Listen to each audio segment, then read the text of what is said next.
Hi guys, I'm back. And as you can see, we have some pastels here today. No paint today. We're only doing pastel painting today. I got this beautiful box of 72 soft pastels, premium soft pastels from Arteza.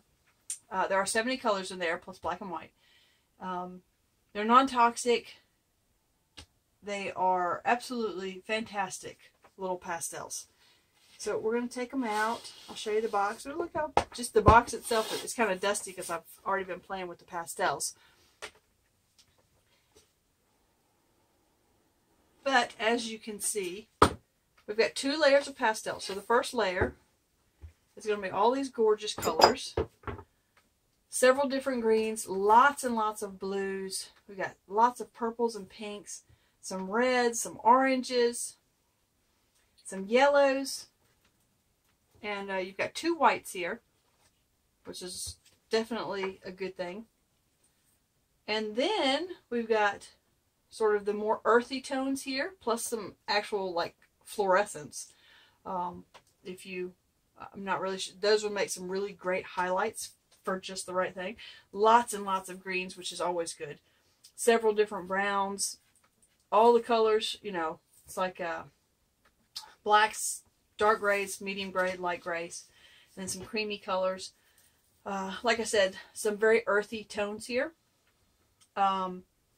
So what you really should do when you first buy your set of pastels, and this is something I have a really hard time with, is take your stick of pastels, and for this size, you can buy it like half stick size, or you can buy like the whole stick.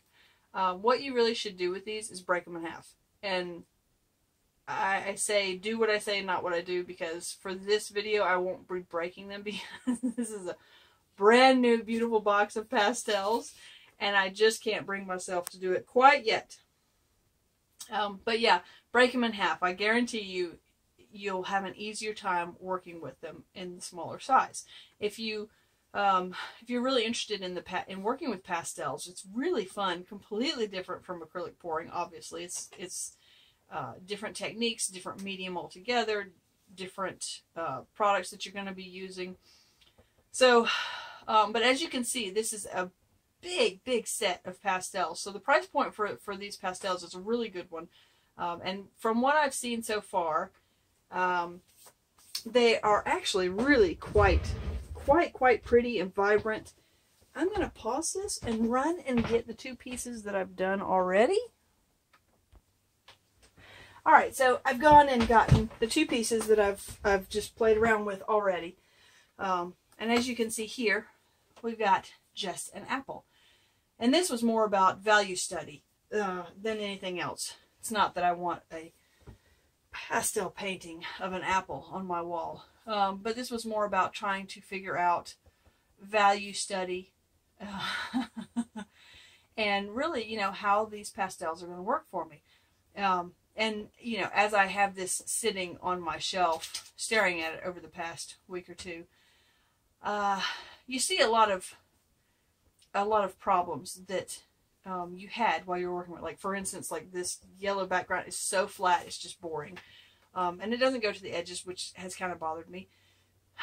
And the shading in here, you know, the color.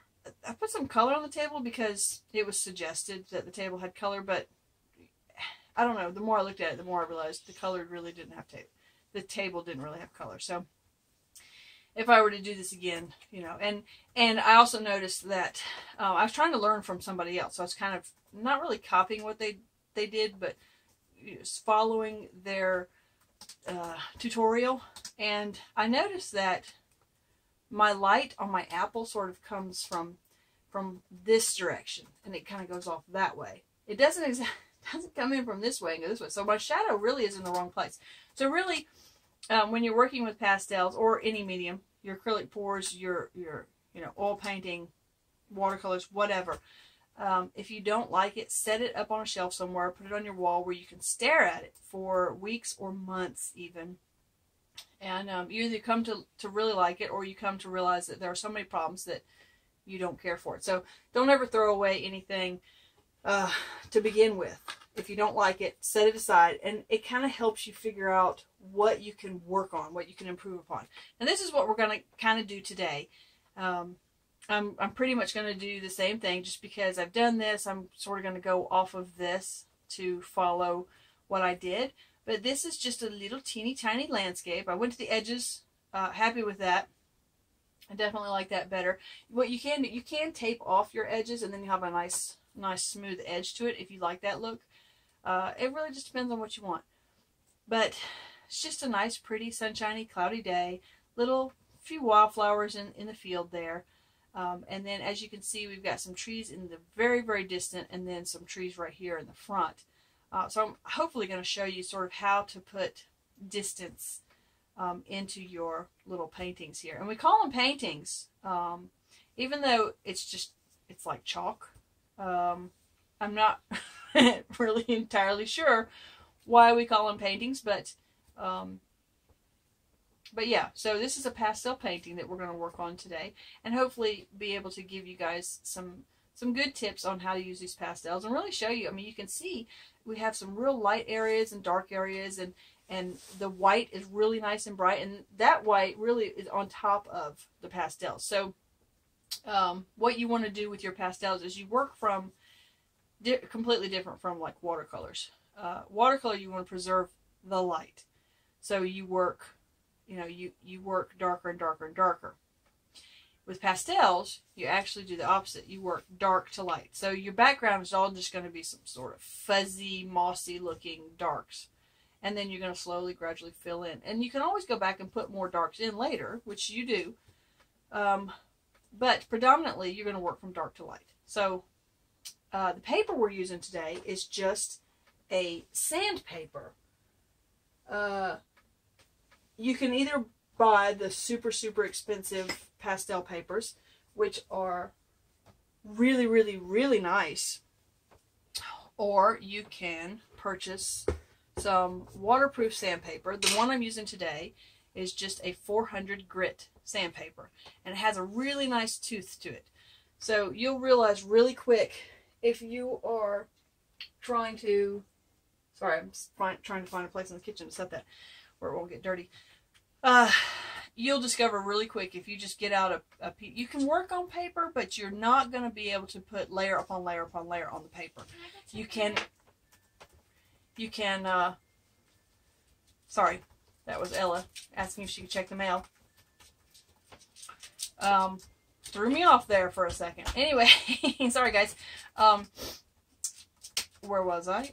We're talking about paper here. Yeah, if you do pastels on just a plain paper, the slicker it is, the harder time you're going to have, and it's very possible you could, give up on pastel before you've even really started. So find a good paper. I'm using, like I said, 400 grit waterproof sandpaper, which has a really nice tooth to it. You can use 400, 600, 800, even 1,000. I know there's a lady on YouTube, she uses 1,000. And she has some really beautiful, beautiful paintings. Yeah. Let's get started. So I'm going to pick out my colors first of all. So we're going to get our reference photo back over here. I set it off to the side so I can figure out what colors I want to use here. So we're going to get out lots of different greens. I'm not even sure what greens I really want to use yet. So we're just going to get them all out. And we're going to use some blues. I think for the blue, we may do a different blue sky today. Instead of that sort of turquoisey blue like I was using. So I think we're going to definitely need the sky blue. Maybe this cerulean blue. This blue. This is a nice blue. Prussian blue. Lovely, lovely blue. So these blues are probably going to be more suited to, because if you notice, my sky is very turquoise, which is very pretty and bright, but I think we want to go for more of a bluer blue today, a softer blue. I think that's going to be about it for the colors for the blue. We're going to stick to just a few colors, try not to put too many colors in there today. White, obviously you're going to need that. Some yellow for your your trees. You know, trees have yellow in them. A tip real quick, with your pastels when they get dirty, if you just take your finger and kind of wipe them off, that really cleans them off really well. And so if you do that while you're painting, or right at the end, instead of leaving them for, you know, 20 or 30 paintings, then they're going to stay a lot cleaner, and you're not going to transfer that gray color that was on there to your painting. Oh, let's see. Let's go with, no, none of that today. No oranges. I think we're going to stick with those. So I'm going to put this, always put your little thing back there. It just kind of helps, one, keep the dust down. And two, it just sort of protects your pastels. So then we're going to go over here. We're going to use some greens. Probably several different greens here. Some darks and some lights. This one, I like this one. This is jungle green. This one is olive green. I'm sorry, I didn't tell you what the yellow was, did I? This one is lemon yellow. And then the greens, we've got spring green, light green, and apple green. Okay, let's see. I kind of like that green. This one is a pear green. Doesn't mean I'm going to use it, but I am going to have it out just in case. And then the kiwi green, I like that. They're more realistic greens, these dark earthy greens. Oh, well, we want some greener green in there as well. That's basil green. It's a nice green. This one, maybe. Grass green. I think we'll go with that one. I think that's going to be it for our greens. We're going to make them real sort of subtle today. Nothing real bright. And then you can use browns as an undertone, especially for like your plants and stuff. That works well. You can also use black as an undertone, but try to stay away from black as much as possible because your black is very harsh. So whenever you use black, you're definitely going to want to, you know, unless you want something to completely stand out. You'll notice that if you use black and then you step back from your painting, it stands out really, really, really almost harshly. Let's take out some raw umber just in case. Alright, so that's our color choice for today. So most of this video, I'll start off by sort of showing you a little bit about it, and then we're going to put the video on sped up, because otherwise you guys are going to be sitting here for the next 2 hours probably watching me paint this. I'm not real quick at this. So I've got my paper. It's taped down, but it's taped in an interesting way. What you do is you will take your piece of sandpaper, and this is if you don't want edges. You know, you don't want a nice clean edge. You want to just go straight to the edge with your pastels. You're going to take a piece of tape, and you're going to tape it on the back like this. Okay, it doesn't make much sense now, does it? But then you're going to turn it over, and you're going to set it down, and then you're going to put another piece of tape over just the tape. So that will keep your sandpaper, your paper, whatever paper you're using, from moving around, but it will also keep you from having, you know, edges if you don't like edges. Now, the only good thing, one of the good things, there's lots of good things about having edges, but one of the good things is you don't have to constantly be putting your finger on your artwork if you have a nice clean edge. I tend to carry these around because you can't, you know, if you put your finger down there, it's going to flatten your pastels. That's another thing I want to mention real quick about flattening pastels. Pastels are made of, well, they're pigments and a binder, but not like a binder in paint. It's just something that, you know, it's just the colors, the pigments mashed together with something to hold them together. I want to say like a gum arabic or something. Anyway, when you put them down on the paper, they're like little crystals. They stand up. So if you blend with your fingers, you're going to mash down those crystals, and they're not going to reflect as much light, and your painting is going to be duller, you know, a little less life to it, a little less brightness to it. Now, that may be what you're going for, and there are a lot of beautiful smeared pastels out there, but I've had a really hard time doing that. So I'm going to go through this whole painting and not smear anything. Now, occasionally you might see me dot on something because something might be too bright and I want to kind of flatten it out just a little bit, so I might just kind of touch it. You know, sometimes your flowers can get too bright off in the distance and you just want to kind of tamp that down a little bit. So you may see that, but for the most part, I'm really trying to learn how to not blend. I was told in college that in one of my college art classes, we were working with pastels, and I was blending them, you know, not knowing any different, and I was told that I am blending to death. So you can actually see a lot of people blending them to death. Now I know what he means. I used to argue with him about it, and I didn't do real well in that class because we were constantly arguing back and forth, and didn't do real well in that class. He was not a nice guy anyway. But anyway, he was a hard art teacher to work with. Well, watching, you might be listening to this. That'd be okay. It was his way or the highway sort of thing. So, but I did learn, finally, I'm not going to say how many years later, but this many years later, that maybe there was something to what he was saying. So, thank you very much, art teacher from University of Georgia. I do appreciate, you know, the lesson that I finally learned from you. Okay, so what I'm using, you can use anything to sort of sketch out a sketch real quick, but what I'm going to use is, it's just a watercolor pencil, and it's just because it's what I had on hand. You could use a charcoal pencil, you could use a NuPastel, which is like a soft pastel, but harder. You can pretty much use anything that this surface will pick up. Just do it very lightly. So what we're going to do real quick is just sort of sketch out my painting, which I set aside. I need to get that out as a sort of reference and set that over here to the side real quick. Hopefully it won't fall over. And we're just going to sort of sketch out the basics. So, bless you. Thank you. That's Nora over there. She's working on her schoolwork right now. So, you might hear some tapping in the background. That's just her typing her social studies on her Chromebook. So, anyway, what we're going to do is we're going to sort of map out in very basic form what we're doing here.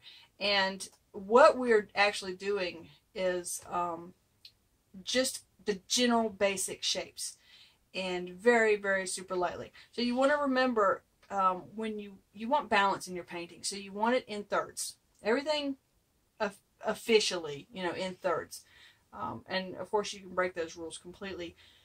But for some balance, we kind of in thirds. So we're just going to sort of sketch out real lightly, and you can just barely see my sketch here. This is going to be our sort of ground line here. And I'm not used to working with it flat, so I'm probably going to have to stand up and do this. And then your flowers, I just heard this actually. You want things that go off the edge of the page to be smiling and not frowning. So when you're drawing like trees coming in from, you know, way off in the distance or even up close, you want them to start up high and come down a little bit before you go back up.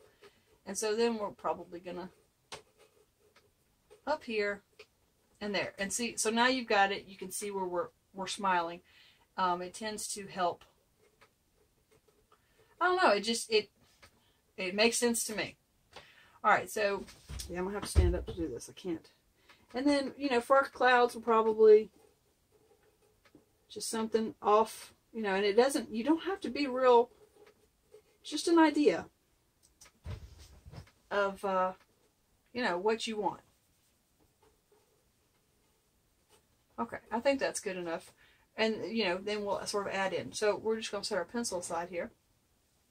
And we are going to, now that we've got our sketch out, very, very basic, we're going to start filling in, sorry, got some noise in the background there. We're going to start filling in our basic block colors. So we're going to start with the sky over here. And I'm going to start with maybe some darker color up towards the top. And as you go down with your sky, you're going to get lighter and lighter. So if you go outside and look at this we have a bright sunshiny day today. And this one I haven't used, well, yeah, I have used this one. We have a bright sunshiny day today, so if you go outside when it's bright and sunshiny, you will see, look at your sky and look at the horizon line, and you see how much paler it gets. Okay, so from here on out, I think we're going to, like I said, we're just going to block in the color, and then we're going to start filling it in.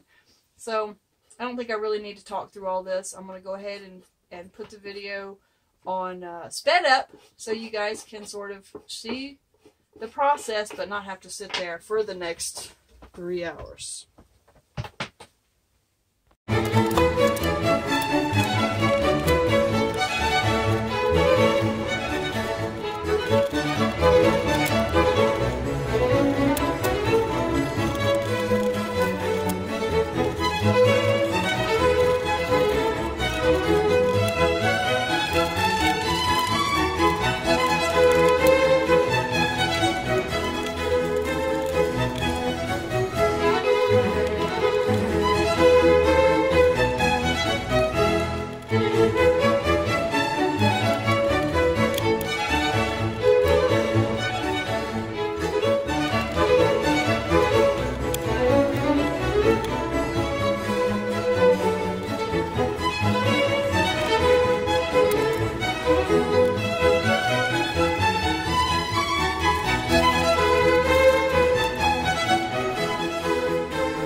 Alright guys, so we're done with this one.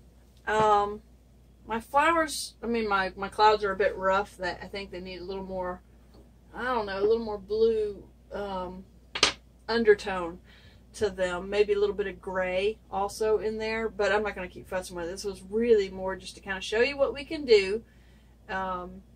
and show you how bright the colors are and how pretty they are, and how you can work them one on top of another, especially when you're using, you know, paper like the sandpaper that I'm using, or, you know, of course, the nice papers. There's a Canson Mi-Tinte. There's Pastel Matte, which is real, you know, it's really, really nice paper, but a little bit too costly for me. But like I said, the sandpaper, the only thing that's not good about the sandpaper is that it's not archival. So it means that it's, I don't know if this is acid free or not. Archival means it's acid free. So this may or may not last for the next 100 years. But that's okay. Like, you know, what I'm doing is I'm practicing. So I am trying to learn how to use pastels, like I'm showing you. But I'm definitely no expert on it.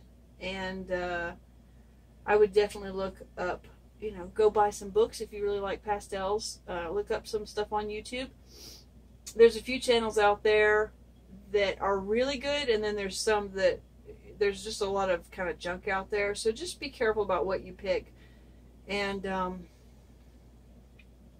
yeah, these Arteza pastels are super easy to use. They sit on top of one another really well. They're nice and bright. They stand out, and they stick to this sandpaper really, really well. I can put lots of different layers on top of each other and sort of build up the undertones, which is really, really nice. But like I said, I'm no expert. I haven't done too many pastel works, but I just wanted to show you guys something different that you can do when you're, you know, kind of sick of acrylic pouring, or just decide that it's not for you. You know, my channel is all about different things. So as you can see, we use the brighter colors here, and then we've added some blue into this green, which tones it down a lot, and it pushes it back into the foreground. So this is more like, you know, another 20 or 30 yards back, whereas this is like right in the front. And then we've got some wildflowers, and just a hint of wildflowers. You know, the marks make you think of wildflowers, but they're not shaped like wildflowers. But make sure, you know, as you go back into the distance, they get tinier and tinier. And you know, you want to make sure you know where your light is coming from. If your clouds have light coming on, you know, from here, you want your trees and plants, the light to come, you know, and hit them on this side too.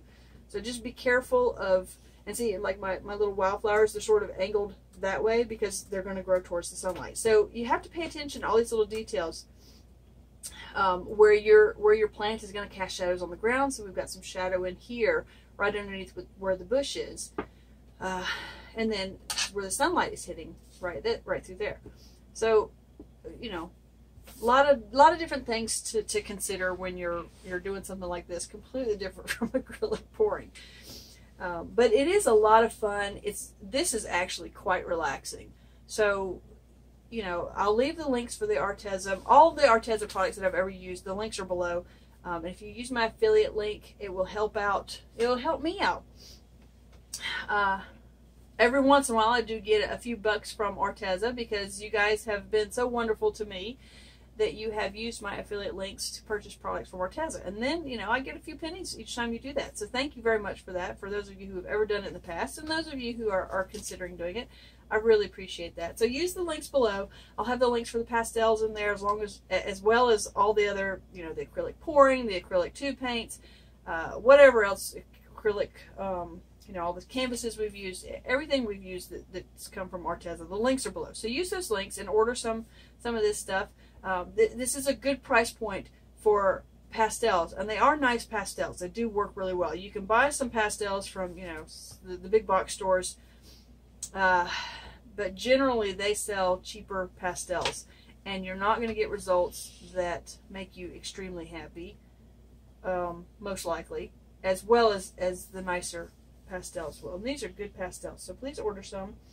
And wherever you are on the planet, stay safe, stay happy, stay well, and yeah, see you later. Bye.